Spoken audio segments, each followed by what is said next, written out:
The following is a presentation of the ForceCenter podcast feed.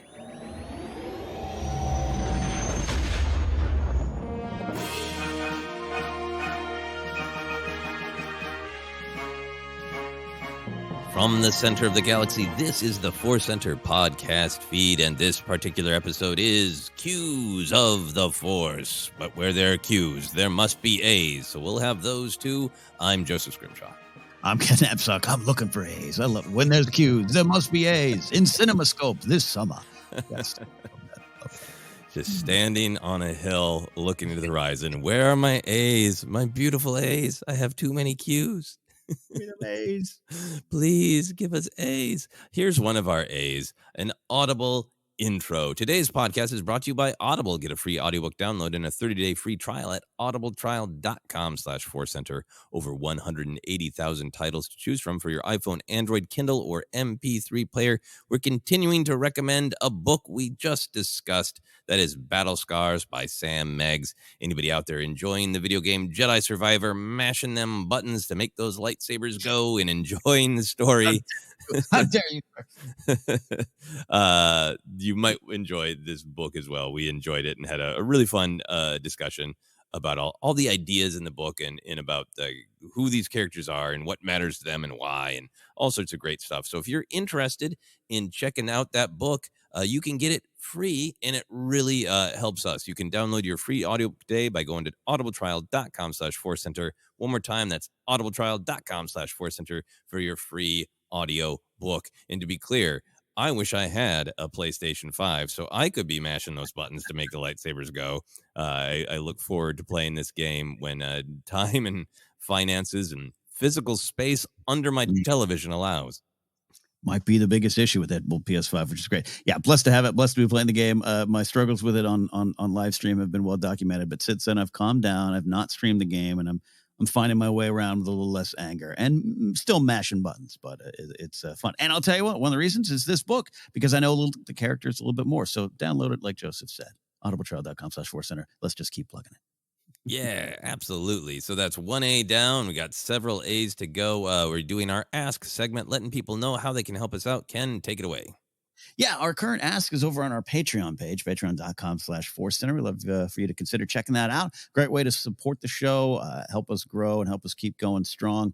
I always say keep going strong. That's not a threat. We'll be going, even if it's Joseph and I recording once a year. ForceCenter will be here. But we're trying to do some cool things here in 2023. And one of our things is a new goal. We're trying to reach $2,200 a month. That will make another Star Wars ranked live stream exclusive for patrons and released to the public later. That will make it a thing. And we did that. We had a fun episode ranking our favorite sequel trilogy scenes. And we want to thank you all for making that happen. But visit patreon.com/ForceCenter to make our next goal. With part of this growth and trying to plan for not just this year, but the future, we put out a wonderful survey. I say wonderful because I really thought it was great market research, and I've enjoyed looking at the answers. But to help us get a bigger picture, we're trying to get a total of 1,000 responses, and we're trying to do this by May 17th, 8 p.m. Pacific for you time zoners over there.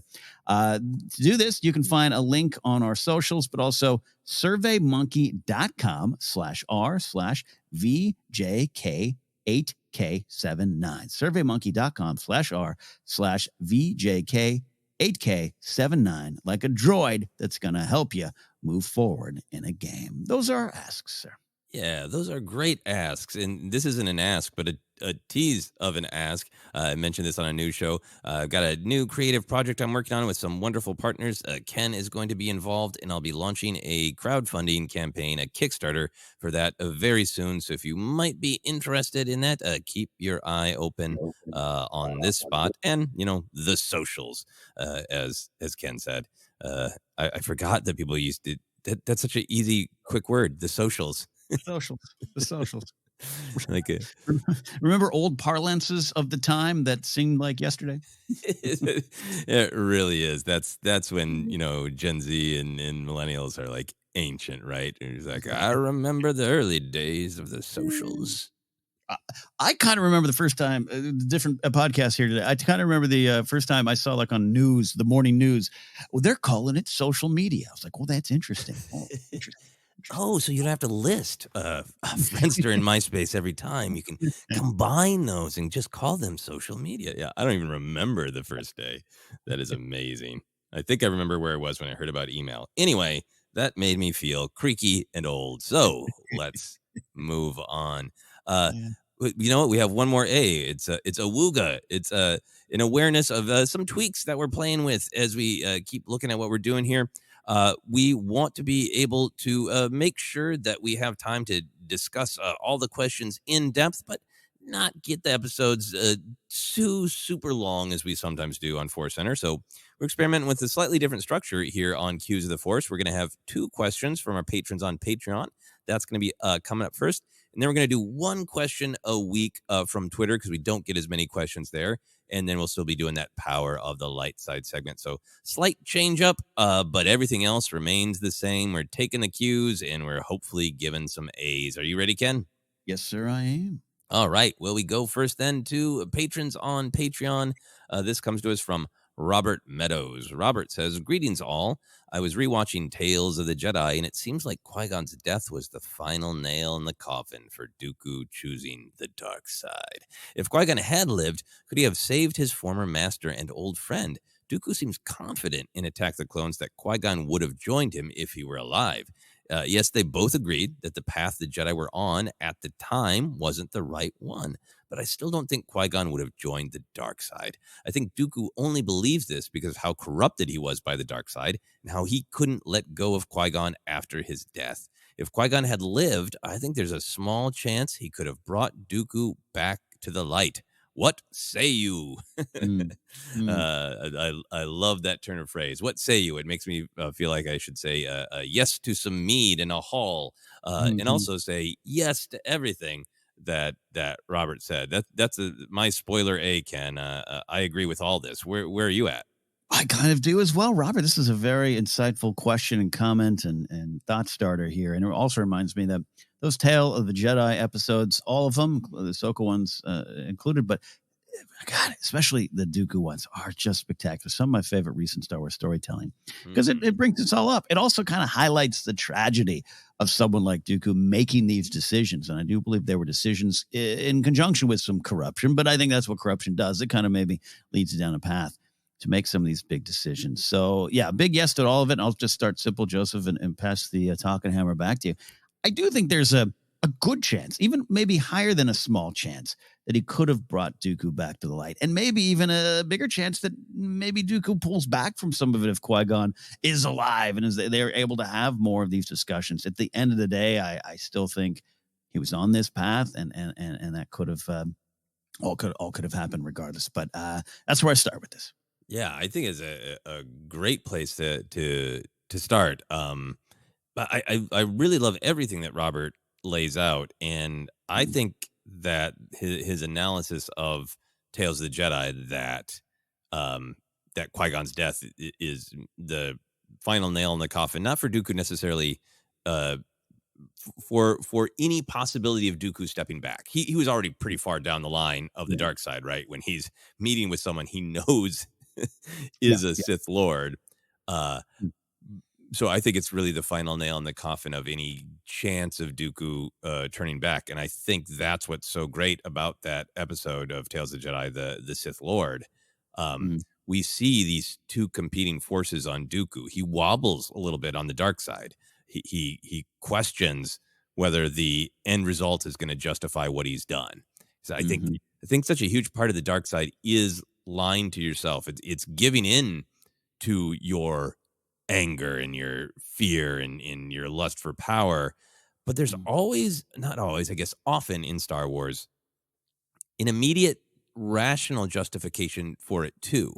Like Yes. I think that's what's going on in Revenge of the Sith when uh Anakin gives into his fear of losing Padme and chooses Sidious over Mace and the Jedi. But then Sidious comes in with this sort of ridiculous claim of, well, if the Jedi were willing to assassinate me, which is already a massive bending of the truth, they're going to Mhm. go after the Senate next. They're going to slaughter the Senate, including your wife. And Anakin's like, I agree. Like, you're Yeah. justifying, you're trying to rationalize that your choices are okay. And I think that's what's going on with Dooku in the Sith Lord. Of we got to see that he was right to disagree with the Senate in the Jedi, that they weren't holding up their lofty ideals of actually helping people. So he was right about the problem and wrong about the solution, that murdering people, lying to people, betraying his closest friends, starting a war to manipulate people. He knew all those things were wrong, but he was still trying to justify himself that it's what the galaxy needed. That's what's going on in that Palpatine conversation. So a little bit of wobbling on the dark side, maybe, but then I think he really is pushed over the edge in the episode by Qui-Gon's death, because now he can just blame the Jedi. And I think that's there in his conversation with Yaddle, about Yaddle, like agreeing, like maybe if we had listened to you, that the dark side was reemerging, maybe Qui-Gon wouldn't have died. And I think it makes him easier to be like, yep, the Jedi are wrong. They took Qui-Gon from me. Even though a literal Sith Lord killed him on his master's orders, he's still blaming the Jedi. Yeah, great look at it there. Some of the stuff you're talking about, I don't know where I've heard this in real life, but where someone's like, if they could do this to me, they could do it to you. I don't know where that kind of thing comes into play in real life, of grab up your weapons and defend yourself from this thing that's definitely going to happen to you. I don't know where I've heard that before. But another thing you said there as well, like the Qui-Gon thing. And Robert, again, great thoughts here, but it's like the Qui-Gon isn't this final straw breaking as if it was holding Dooku back and the dam broke and there comes the dark side. Exactly what you kind of said of, that's it. That's the thing I needed. And not that he's celebrating Qui-Gon's death. He's clearly torn up about it. Absolutely. Totally gets that. Especially because we get to see early on, he had some respect for Qui-Gon as he's coming up. Like, yeah, you did good there. I maybe slipped a little bit. You did good. Kind of the spirit of some of that first episode. But you know what I mean? Of just like, it's not like, okay, Qui-Gon's dead. Now I'm going to look at the dark side. He's already there. And the justification is to point the fingers at the Jedi. Still coming from a place of heartbreak, still coming from a place of a sense of tragedy with the loss of Qui-Gon, but just like, that's that one thing I needed. Got it. This all makes sense to me now, and I'm going to justify this decision in my mind, because you can't be pulled back from that. There's moments, it breaks, it cracks, some of the beautiful, heartbreaking moments with Yaddle. And Yaddle kind of say, you were right. There's things that go on. There's even things in our real world where you can go, yeah, I understand questioning that. I understand wanting to look deeper into that. But I don't think you are. I think you're just using other things around the issue to point at the issue and go, see, there it's wrong. I'm good doing what I'm doing on the outside. And I think that's kind of what's at play here. So it's all on the table, Robert. And at the end of the day, the biggest loss for a lot of people is the death of Qui-Gon. Yeah, I think very, very well said. I think it is in that place of I'm furious. I think there's so much great stuff in Tales of the Jedi of like, Dooku's got some ego. He's invested in being a powerful Jedi who can walk in and make a difference, make a decision, and he feels chained and he wants to be unleashed and use his power and feel his power. He's feeling all these dark side things. And then this is the thing that makes him go, yep. They killed my boy. Yep. I think you really I love how much it's clear that he loves Qui-Gon like a son. Like it's a deep connection. And like, and this is, as I always say, I love the epic mythic Star Wars stories that can remind me of small moments in real life. I think it's like when I'm having a bad day and I want to be mad at someone and I want them to have done something wrong so I can stay mad. And sometimes you find out, it's a misunderstanding. And I spent 15 minutes ranting to my partner about that person did blah, blah, blah, blah, and like, I totally misunderstood. No, but I kind of wanted to stay angry. We're always at war with the dark side. And I think that's a big galactic version of what's happening to Dooku. Yeah, and we did the ForceCenter scene by scene on the Dooku Kenobi scene in Attack of the Clones. I think it's one of our favorite scenes over the years, and it just scene becomes even more and more powerful and even more and more important as it inspires storytelling, like more of Dooku's backstory and Tales of the Jedi. And that scene again, I always look at it as like, hey, who do you trust? And Obi-Wan, you've been maybe lied to, but I'm telling you the truth. And yeah, Dooku's telling some truths, but really, if you were to slow down, I did this day don't think Qui-Gon would have joined him.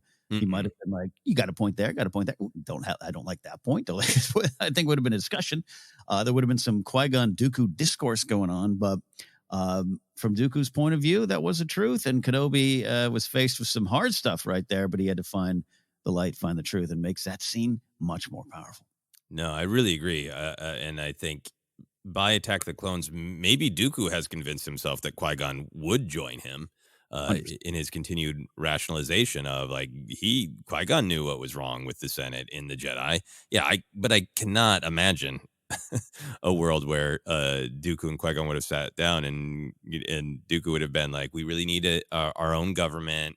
We need to do this. And I'm going to start a violent war and slaughter trillions in a violent, pointless, manipulated war. I think Qui-Gon would have been like, some other ways to address this, I think. But he is so deeply manipulating Obi-Wan in that scene. I think for me, it's fun to kind of not know. Has Dooku convinced himself that Qui-Gon would have joined him, or is he just saying that to really twist the knife with Obi-Wan in those manipulations? Yeah. And I think going back to even just that scene, Attack of the Clones, of like, I think it rings so true to Kenobi in that moment and in this moment of doubt, because I think you're right. I think Dooku has gotten to the point where, this is absolutely true. This is the answer. I'm telling you, it's like it. I knew him. I knew Qui-Gon. He believes it, so he's trying to convince you. Again, the stakes are high. Yeah, stakes are high and really undermines Obi-Wan's confidence in himself, confidence in the Jedi. If there's even a slight inkling of, did I really not know my master? Would he have really made these different choices? Are things even worse than I thought? Yeah, powerful. So you said that you do think, to answer Robert's final question, that Qui-Gon would have a chance at turning Dooku back if he had lived. Why do you feel that way?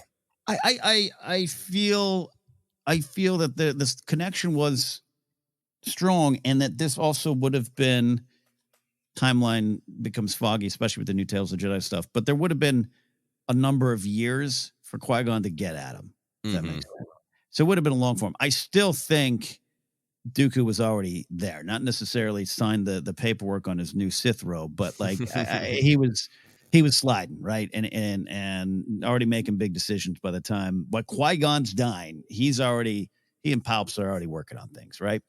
But so if he hadn't started his new job, I think there would have been time. But it's I say a good chance, meaning almost saying that out of respect for the love and respect they had between each other.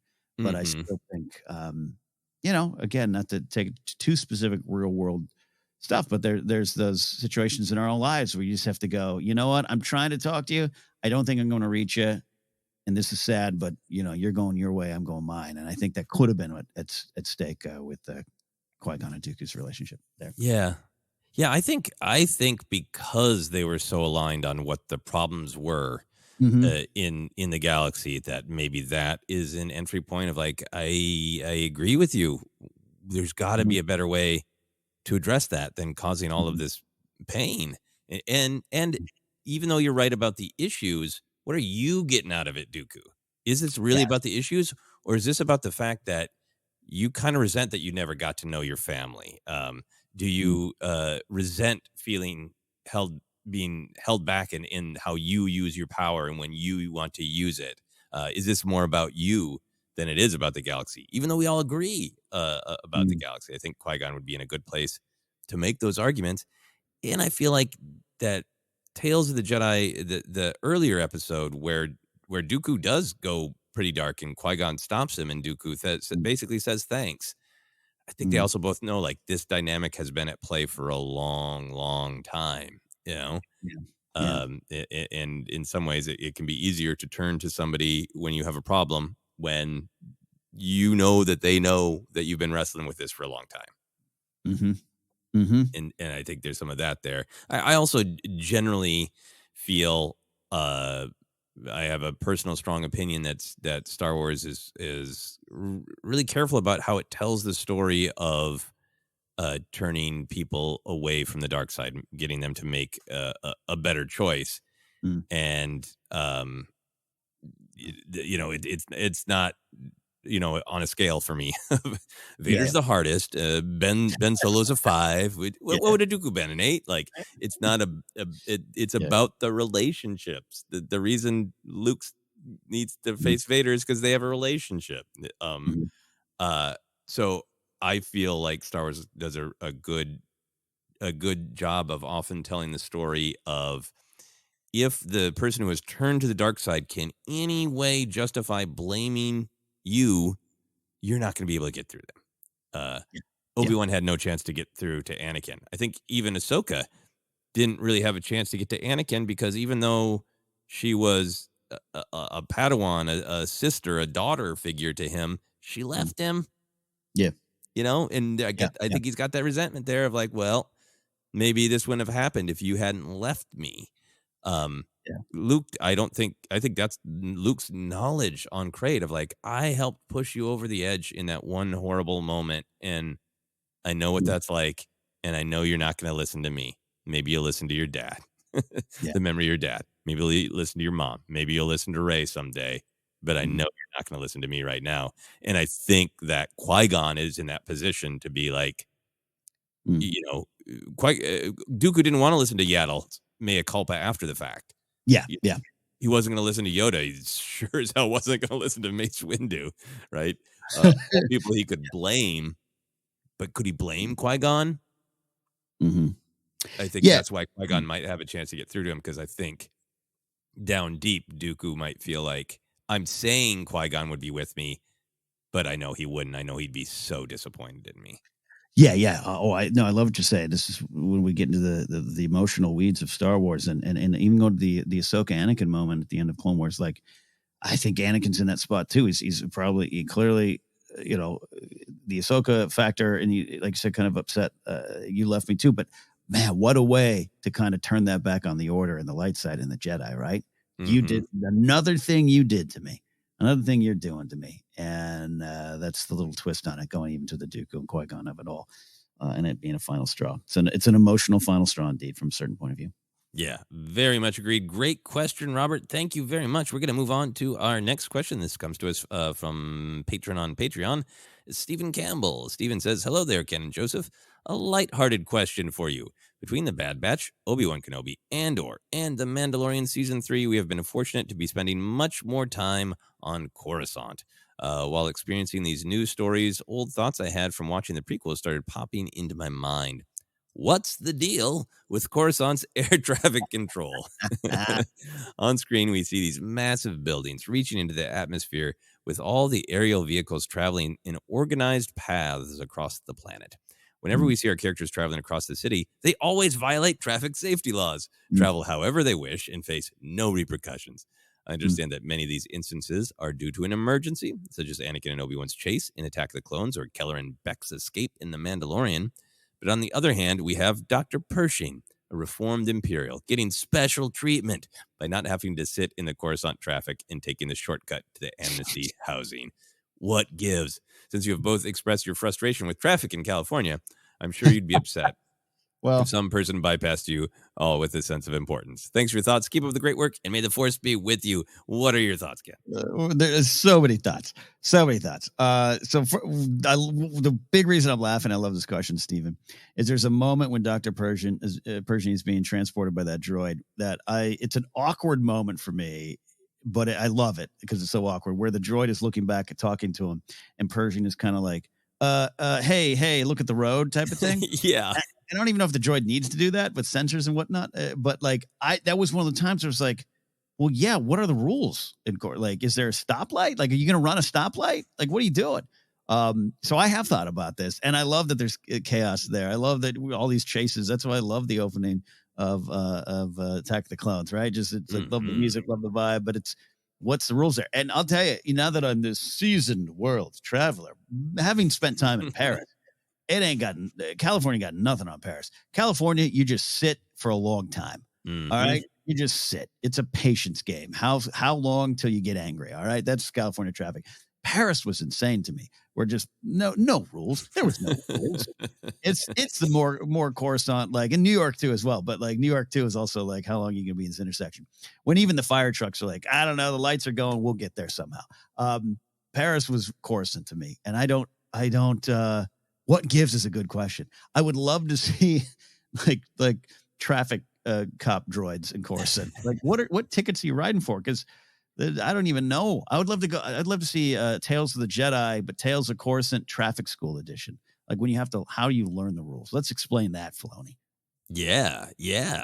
No, see, I was certain. I went to the same place, and I was certain I had some memory of a Clone Wars chase because there are so many Coruscant Clone Wars chases. Like, I feel like I've heard sirens. So it took a couple Googles to try to find the right Wikipedia article for Right. Coruscant traffic cops.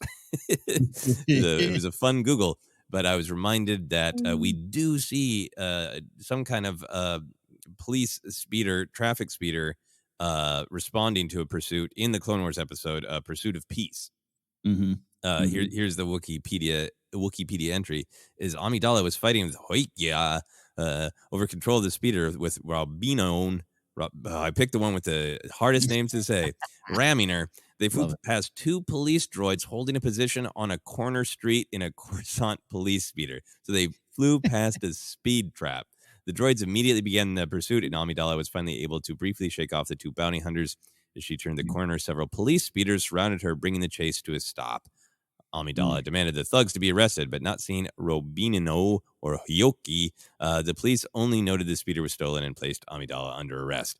So that was one of the most like traffic cops in a chase scenes that we have in Star Wars on Coruscant. I got to go. Yeah, seek that out again. I know we covered it on Clone Wars Report, but that's amazing. And I shout out to the traffic stormtrooper cops. Was it Corellia? It's so not the patrol bikers, I think. Yeah. This is all fascinating. And then, by the way, I love getting into the weeds on the emotions of Qui-Gon and Dooku, and I love just going, how do you get to where you get? Like, where's the on-ramps in Coruscant? Yeah. I love that visual of Coruscant because for me, part of it is the absolute whimsy of it's space fantasy. It's the TIE fighters make noises in space.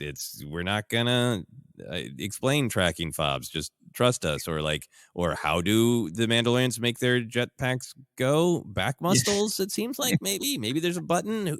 Who knows? Yeah. There's parts of Star Wars where I feel like I know that there are fans who love the cross sections and visual dictionary and explanations, and I'm not here to kill anybody's buzz about that, but I like it when there are parts of Star Wars that are like, yeah, we're going to create something that makes you go, how are they doing that? And then we're not going to answer you on purpose because we want to have fun with the space fantasy. So to me, I've always kind of taken the traffic lanes in Coruscant to be that kind of thing of like, bonkers. How do they do that? So I wouldn't want to explain either. I want it now to be a real running joke through all of Star Wars. Oh yeah. How are they doing that? Yeah. I mean, I think a part of me feels like they have, sensors to help them stay in lanes, that maybe the beat, maybe the seats shake if they go out of their lanes. Maybe Anakin's and other characters are hot wiring things or turning off alerts. Now I want to ask you a question though, because this is a thing that's been stuck in my mind for many, many years. This is a thing my brother said. My brother's 3 years older than me, but he was not. He wasn't anxious about getting his license right when he turned 16, but I was. And I think he brought this up when I was, trying to get my license the second I could. Which, spoiler alert, did not work out. But he just said to he's just kind of thoughtful, staring off in the distance. Just said to my parents, like, it's amazing. The only thing that stops us from just running head on into one another and just murdering one another constantly is just a line on the ground. We're just all agreeing to a line on the ground, or we'd all be killing each other every day. And that put a real hamper in my parents being excited about me getting a license. But it is like, we look at those air lanes, like, how do they do that? Like, it's lines. In the real world, it's lines. That's it. And hope. Lines and hope. And like, sometimes there's a divider and there are traffic lights and all that. But barreling down a county freeway at 80, 90 miles an hour, which people do every day, it's a thin line. Yeah. My question is that different from what we see in Coruscant? I don't think so. I don't think so. And there's some not making light of. There's some dangerous roads in my old neck of the woods. The 46, the James Dean Highway. It's scary stuff out there. And now that you're pointed out, I'm not leaving the house today. It's just there's so many times that it's just the balance of nature that keeps it all working. That's society right there. We both agree that this line should not be crossed. It is mutually beneficial for us to not cross this line. Yeah, and then once you're there, of course, and you're probably used to it. Again, like the example I keep saying, Paris, like every one of those cabs / ride share cars we got into, it wasn't stressing them out. Oh, no. It's just me in the back going, that there's a moped right there. There's a big rig. Oh God. And that was just Tuesday for them. So. Yeah. There's no real air like you get in, at least I experienced in American sort of traffic school and testing of your hands are here on the wheel, the signal you just go, you go. Yeah. How do you feel about the last part of Steven's question about Dr. Pershing getting special treatment? Does that anger you? No, I do like you pointed this out. It was a nice ride. It was, they treated him with a little bit of respect. All right. He just spoke. He just gave his TED talk. And I think he, deserves a car right straight to it. I'm okay with it. I think it's a privilege there, but I think it was a well-earned one from him, I thought. Because he approached it all with good faith. Yeah. And I'm fine with special lanes in Coruscant air traffic. Or the real world for emergencies, or like not a carpool, I guess, but an airspeeder pool. I hope they have those lanes on Coruscant. Right. But yeah, there's maybe some social privilege there going on with Dr. Pershing is speaking at this exclusive event. I don't know if he always gets the special treatment, but yeah, it didn't make me furious. No. What gives indeed, but yeah, and a lot going on in Coruscant. We'll dive in. Yeah, in the traffic there's bad traffic everywhere I've ever lived. There's bad traffic in Minneapolis. A person from LA once asked me, like, what's it like to not have a rush hour? Like, we have rush hours in Minneapolis. They're maybe not as long. It's like 2 or 3 rush hours, not like 5 hours of rush hour like Los Angeles, but we still have them. It's some of that. It's the freeway stuff, and every once in a while there's that that energy in Hollywood of like, what if I just went in front of you? What if it was my big break now? What if the I got a casting call in my mind, and that means I could just pull out in front of you? How about that? Well, I think Steven's touching upon the real world challenges that we all face with the dark side. I said, the frustration that just it's a patience game. How soon you're going to get angry? That's the kind of stuff that happens where I feel is like you're in your car, and I'll just say it. Most of the time they're Beamers, and you feel you belong in front of me. Where most of the time I'll let you in. Like I believe in the zipper theory. Like I go, you go, we go. Like that we all flow. I often let people in and whatnot. But when you act, you don't give me the chance to give you the grace. It's where I get upset. And I think on Coruscant, that would be part of the problem. Absolutely. I hope they're all polite drivers. I really hope so. But I would be happy to watch much more content just about the traffic on Coruscant. We are going to take a quick break, and we'll be back with a question from Twitter and the power of the light side. Back in a moment.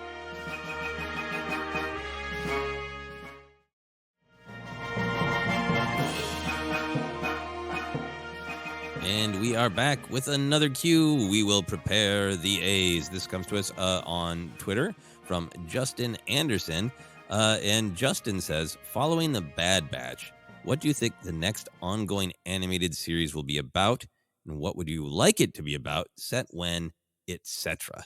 Now, this is something that a question that comes up. I think we've talked about it on some live streams, but I want to be sure to include it on our Q's episode because it's a big question. We have a little bit of elbow room to dive in because I think I'll know I'm going to repeat myself about what I want to be the next animated series.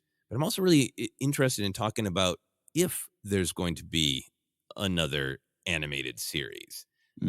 So I want to start there, Ken, and get your thoughts on this. I am I want there to be. I'd be thrilled if I stopped talking and there was an announcement on Twitter of here's our next animated series after Bad Batch coming in 2024. But I question whether there's another ongoing animated show like Bad Batch. If there is one coming soon, it would have already been in development for a while now, and they would have been doing a really good job keeping a lid on it. But Bad Batch got launched with, it seems like to me, a 3-season order from the get-go, probably based on their production schedule, or an extremely fast green light on the second and third seasons. But it was at the beginning of Disney Plus, where we need a lot of stuff coming. We got the Clone Wars final season, and that's going to roll right into Bad Batch. But now we're in a development period where it's streaming is being questioned, in whether the volume of shows is this volume of shows necessary to keep our subscribers.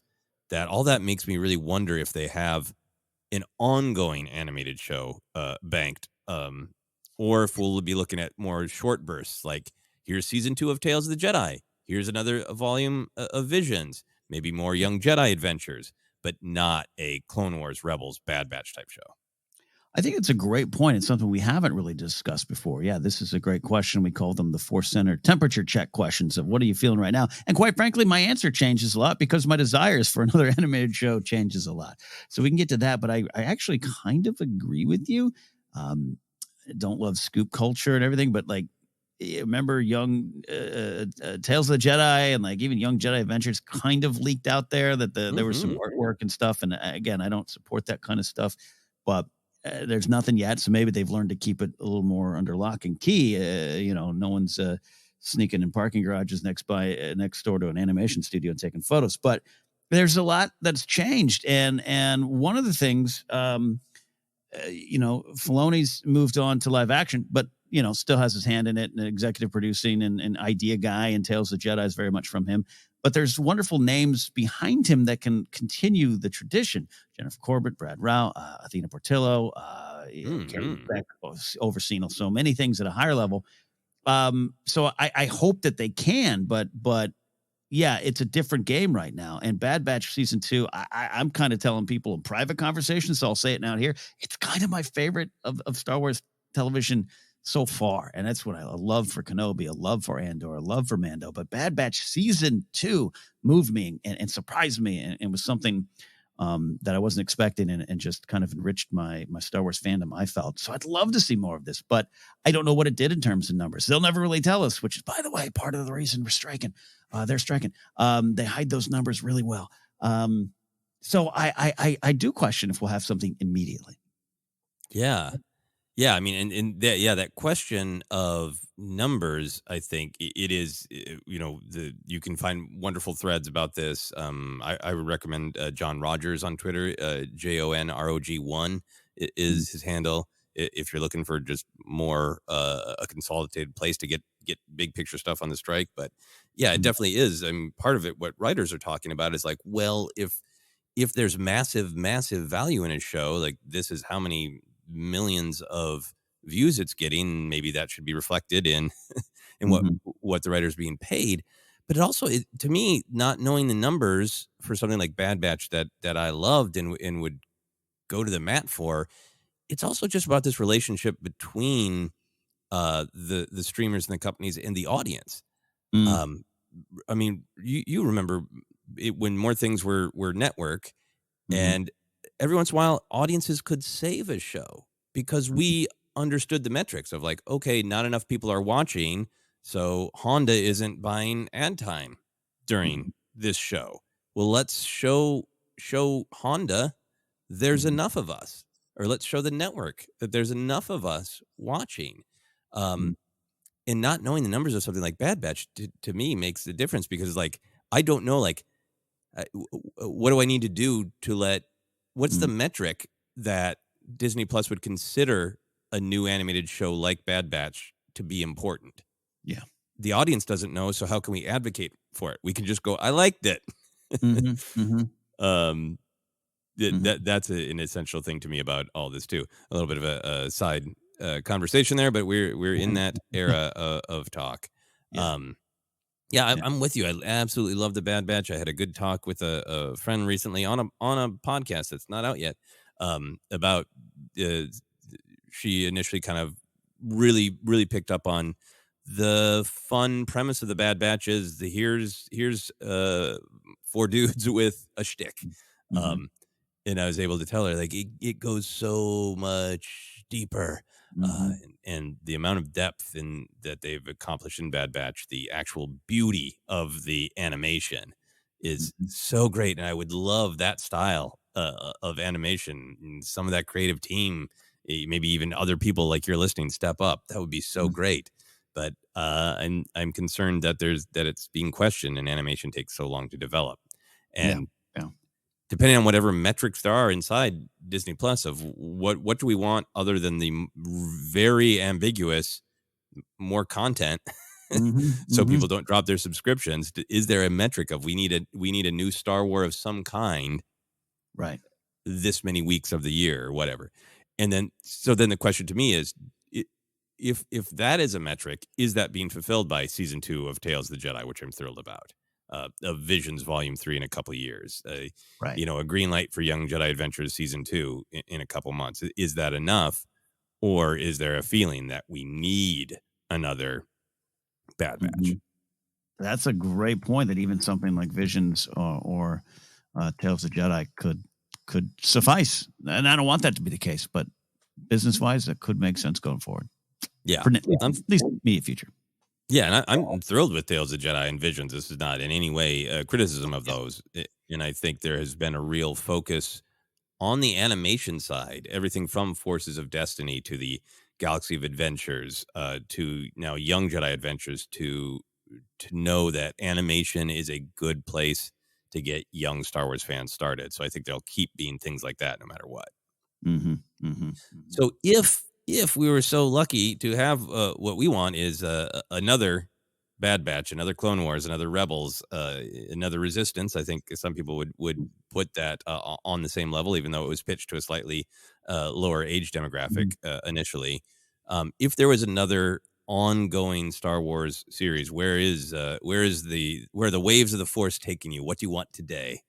Yeah, we keep going to this, hey, there's a lot of time, um, between Return of the Jedi and Force Awakens. Many of those periods of time now, different eras being celebrated in the Mandoverse and then what's now called the New Republic era.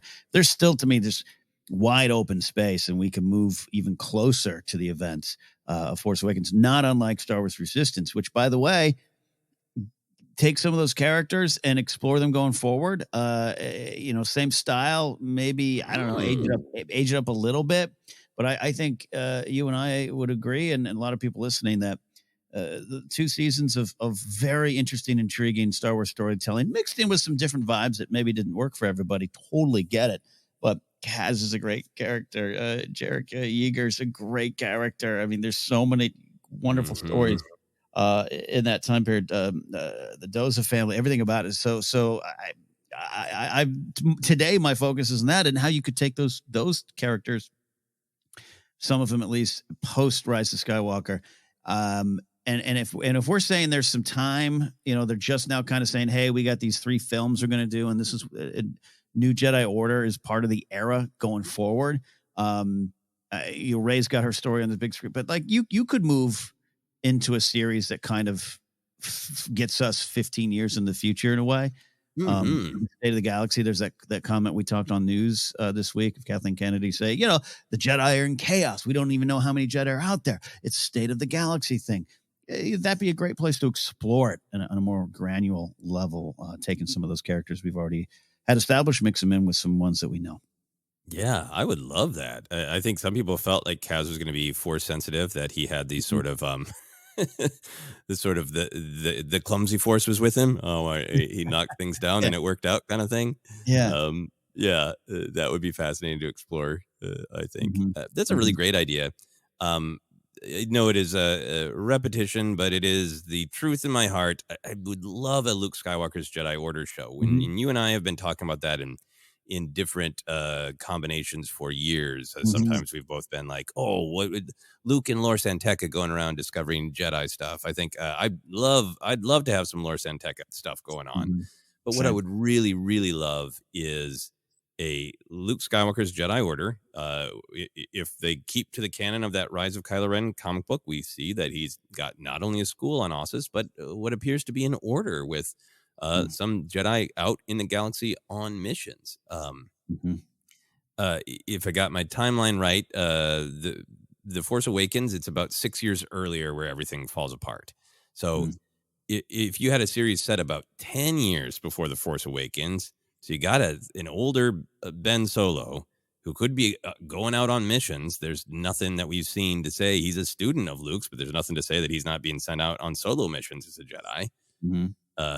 We got 4 years, 4 solid seasons to build to the fateful moments, much like the Clone Wars. Have Luke and Ben main characters like Anakin and Obi-Wan, but maybe we meet Jedi that we didn't know the way we met Rex and Ahsoka, and we go on their journey too. And I think as a huge fan of Luke Skywalker, there's a desire for me to see, just like I'm on about Justice for the Jedi, I think I'm a little bit on Justice for Luke.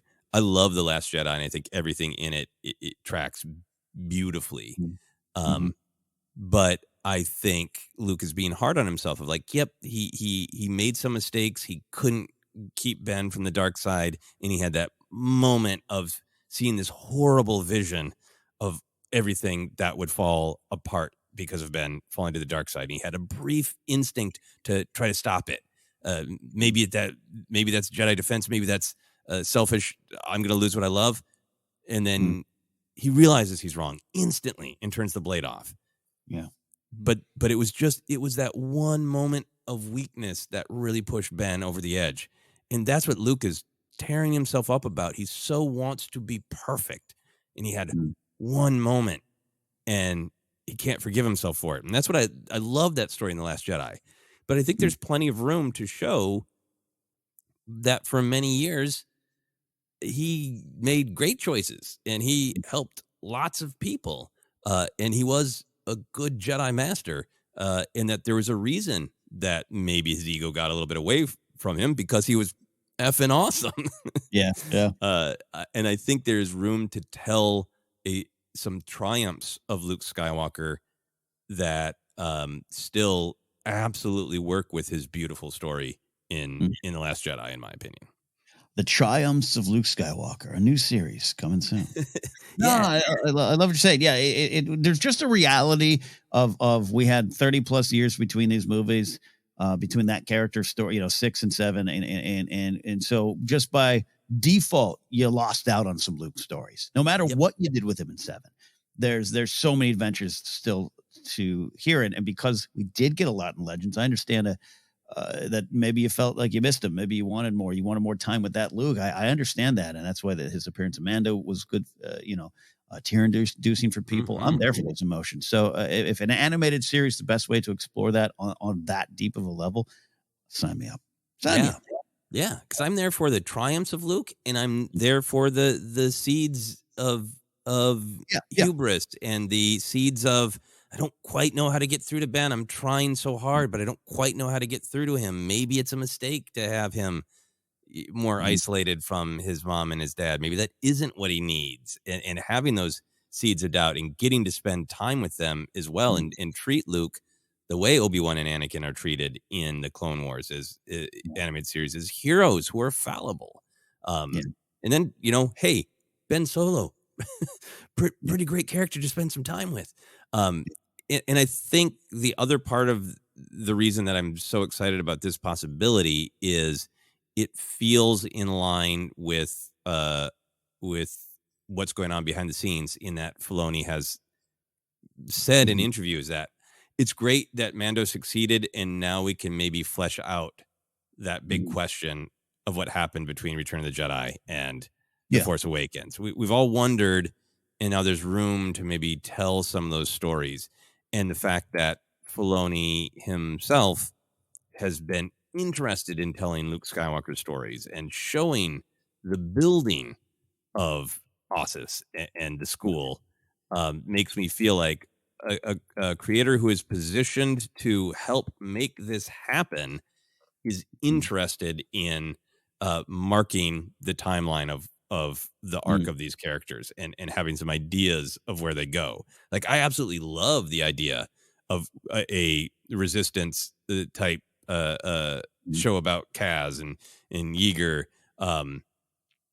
in the time after Rise of Skywalker. But there's those production questions of, well, is the state of the galaxy in the New Jedi Order Rey movie defined enough that animation could tell that story without accidentally stepping on something? Indeed, yeah. Where this is, I think Filoni and Favreau, I think, have the keys to this time period right now. So it's possible. More than possible. And it's definitely on their minds. So the handling, the appearance of Luke and Mando was wonderful. I think the handling of Luke and his vibe, technology and all, but the vibe, the character of this moment in the Book of Boba Fett was showed a great understanding of him in this time and where he was, where he is going. And yes, we know where he'll end up, but the building blocks are there. So I'm with you. There's some hope in there. Yeah. And an awesome new shirt that I'm going to get many action figures of for Luke Skywalker. The triumphs of Luke Skywalker. I go on about the desire for that Luke's Jedi Order with a young Ben Solo show, but so I did want to throw out another option. I think my preference would be to see this character in live action, but I think another fun option would be something like Dr. Aphra, just like really surprising, different vibe for an ongoing animated show, different tone, something with fan recognition for her legion of fans on the publishing side, but a fun surprise to viewers who don't know her yet. I think I would prefer live action to animation for Dr. Aphra, but it's exciting to think about those possibilities too. That's a great answer. One we haven't really discussed much. Glad you said that. This is a character that's been around for a pretty long time in in history here. 2014 seems like a long time ago, and just yesterday. But that's all her stories have this wild edge to them that is kind of at times bonkers Star Wars that might lend itself to animation even more than live action. But I'm with you. I probably prefer live action, but that's a great way to maybe move that character forward.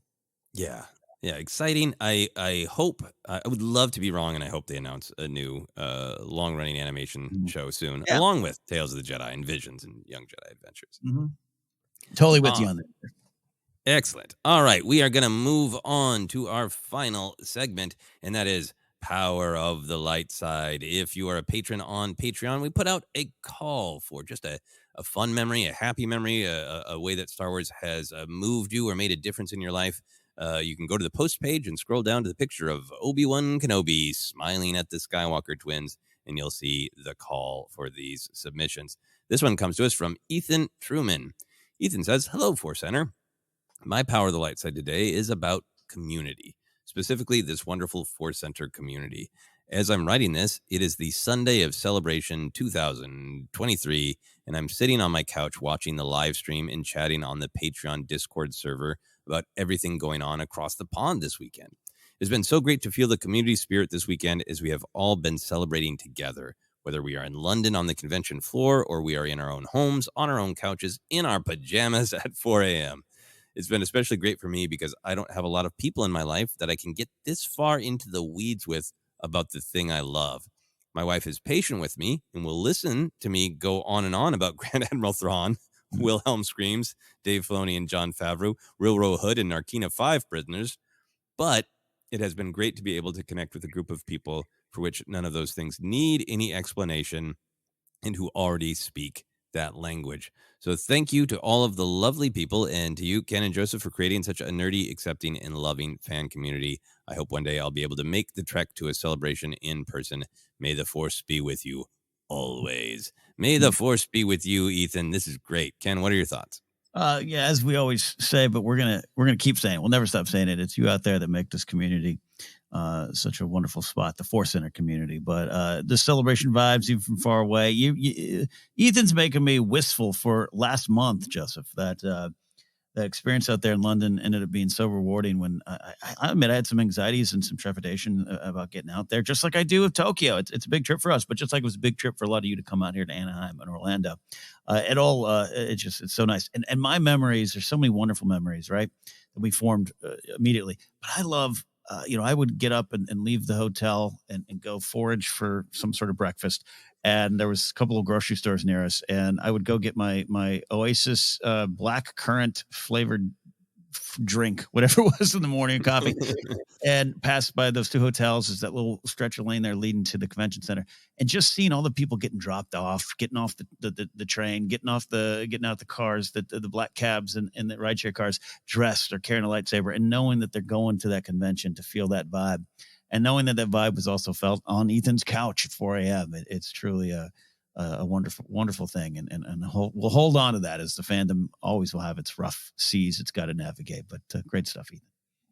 Yeah, no, I so many great celebration memories that are about community. I remember one of the days I realized, like, oh, I have a window where I can dart onto the show floor and really dive deep into action figures, and I passed two women dressed both as Clone Wars Padme outfits, two different Clone Wars Padme outfits. And it just like, it is that kind of deep dive of, like, definitely can find people on social media who are into Padme and all that, but to just like see that, that level of love and that depth of love to have created costumes from the Clone Wars animated series. Yeah, those kind of moments are great, and it's really great to hear that the spirit of celebration came across to the CouchCon, part of celebration, which I've definitely been involved in. I did not go to Orlando when it was in London in 2016. I was not able to go. And in CouchCon, I think has a different wonderful vibe, because in a way you're connecting with people sort of magically from across time and space.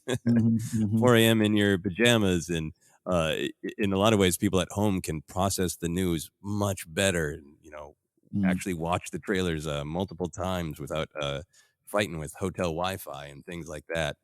So it's really great to hear this report of feeling the celebration community and love, and really heard and really appreciated, Ethan, about the ForceCenter community. I feel like on social media, on Twitter, when people respond specifically to our posts, in general on our YouTube comment section, I think a lot of places have had a really positive community of people who truly want to celebrate Star Wars, and when they don't like something about it, discuss it in a friendly way, and knowing that the Discord is hopping and people are able to have those conversations, it means a lot to me, and also it means a lot to me for the obvious value of it, but also to just be able to sort of explain my life to people who sometimes don't get it. Yeah. Like, I've had the conversation with friends who are just, they're not as connected to the pop culture world. They don't know that how much community can come from it. That yes, it is absolutely about loving the thing, but it is also about finding friendship and community through something. So sometimes I'll tell a friend, like, well, a big thing I do is this Star Wars podcast. I'm like, you just talk about that one Mando episode 4 times a week? What? Right. Or if they're kind of grumpy about it, it's like, sorry, you got to talk about that. And like, all right. But what always makes a difference when I talk to people is like, yeah, but here's the thing is, we've been lucky to reach a lot of listeners who love Star Wars like we do, and they don't have often a place where they can be honest about loving it, because people will be jerks. And sometimes just that'll be news to people of like, what, really? You can't just like tweet, I love Star Wars? Like, no. I mean, you can, but you might have to deal with some people. So sometimes people don't know the level of meanness that can happen on social media, but everybody understands community. And I think when I can explain to people that a part of what we're doing is, being involved in connecting people who want to celebrate, that makes sense to people. Yeah, absolutely. We talk about getting outside that bubble, or I got a question recently in a meeting situation of someone asked like, "Hey, what does Force Center do between shows?" Like you just said, the nice professional way of, do you just talk about Mando over and over? And the answer really is, well, we talk about how this makes us feel, and then you plug into that community that feels the same way, which is why we're not focusing all on the negative, or the way we talk about it is important, and everyone listening knows that. But that's the vibe. That's what keeps us all going. That's what kept me going as a Star Wars fan for years. That's what make me feel. And that's where we start. So thank you all you couch conners. And thank you, everyone in the Discord, everyone part of the Force Center community. If you're on Patreon or on social media, or you're not on social media at all, but you just listen, everyone is a part of the Force Center community. And thank you all so much. Thank you, Ethan, for this great power of the Force. That is it. Ken, where can people find us? Hey, if you want to find us, we are on Twitter at Force Center Pod. We're on Instagram, YouTube as well. Subscribe over there. We got a live show at the end of the month, figure fights, all that stuff is over there, as well as rebroadcast of our podcast. Facebook page is Force Center Podcast. We're available on a lot of different spots, including iHeartRadio, Apple Podcasts, Google Podcasts. Just search. You'll find us. Merch available at tpublic.com/user/Force Center, patreon.com/Force Center is where you can support us and get into that Discord where you can talk with people like Ethan and a whole lot more. Follow me at Ken Napzok, or go to my website, kennapzok.com, for more. Sir, where can I find and follow your adventures? You can find me on many social media, but not all. I'm waiting for a blue sky invite. You can find me on Twitter, Instagram, Mastodon, TikTok, all with the handle at Joseph Scrimshaw. And be on the lookout for some creative projects and announcements coming soon. But for now, that is it for myself. For Ken, for Traffic Control Cops on Coruscant, this has been Cues of the Force.